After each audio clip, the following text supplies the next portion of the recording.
Welcome to Auricl Studios' first production, Mary Shelley's Frankenstein. We love this book for pioneering the horror genre in modern literature. Written in 1818, Mary Shelley was an English novelist who wrote much of Frankenstein on the shore of Lake Geneva. The idea came to her as a waking dream between the hours of 2 and 3 in the morning. We hope you enjoy this audiobook as much as we do. Chapter 1. I was born and raised in Geneva, where my father was a distinguished citizen. He was respected by all who knew him for his integrity and unfailing attention to public business. He was so busy with his duties that he did not become a husband and father until late in life. As the circumstances of his marriage illustrate his character, I cannot refrain from relating them. One of his closest friends was a merchant who fell, through numerous unfortunate events, into poverty. This man, whose name was Beaufort, was of a proud and unbending disposition.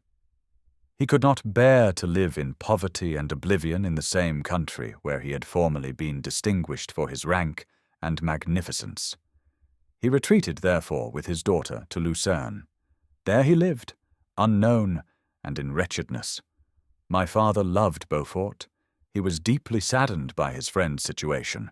He went to seek him out in hope of persuading him to begin the world again through his assistance. 10 months passed before my father discovered where he lived. He found his old friend sunk in his grief, lying in bed, incapable of any activity. Beaufort's daughter attended him with great tenderness, but she saw that their funds were rapidly decreasing. They had no other prospect of support, but Caroline Beaufort was brave, and her courage rose to support them in their adversity. She took menial jobs and managed to earn enough to keep the two of them alive. Unfortunately, her father grew worse. In a matter of months, he died in his daughter's arms. Caroline was left an orphan. My father came to the poor girl like a guardian angel. He determined to take care of her. He brought her to Geneva and placed her under the protection of a relative. 2 years after this event, Caroline became his wife. There was a considerable difference between the ages of my parents, but this circumstance seemed only to unite them. My father was very attached to my mother. He tried to shelter her, as a fair exotic is sheltered by the gardener from the rougher winds. He sought to surround her with all that could excite pleasurable emotion in her soft and benevolent mind. Her health, and even the tranquility of her spirit, had been shaken by what she had gone through. During the 2 years before their marriage, my father had gradually given up all of his public functions. Immediately after their marriage, the two of them sought the pleasant climate of Italy. My father hoped that the climate there would restore my mother's health. From Italy they visited Germany and France. I, their eldest child, was born in Naples, and as an infant accompanied them in their travels. They were affectionate parents to me.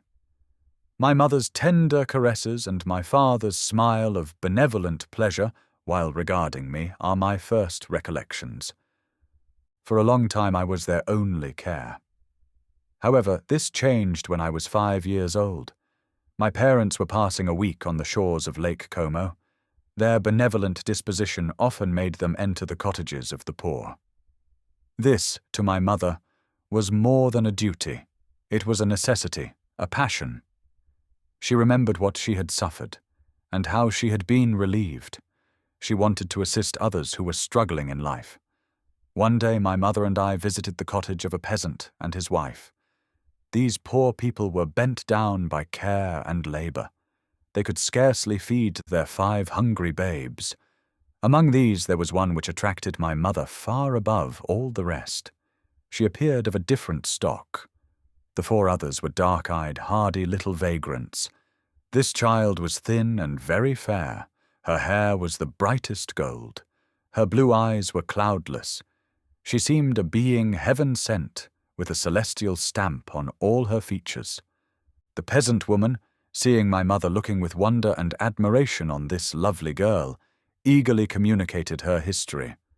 She was not her own child. She was the daughter of a nobleman from Milan. Her mother was a German, and she had died giving birth. The infant had been placed with these good people to nurse. She had bloomed in their rude dwelling, fairer than a garden rose among dark-leaved brambles.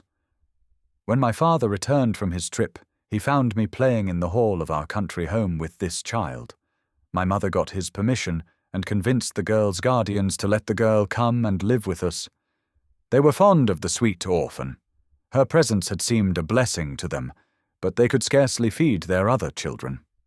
They consulted their village priest, and the result was that Elizabeth Lavenza joined our family. She became my sister, my more than sister.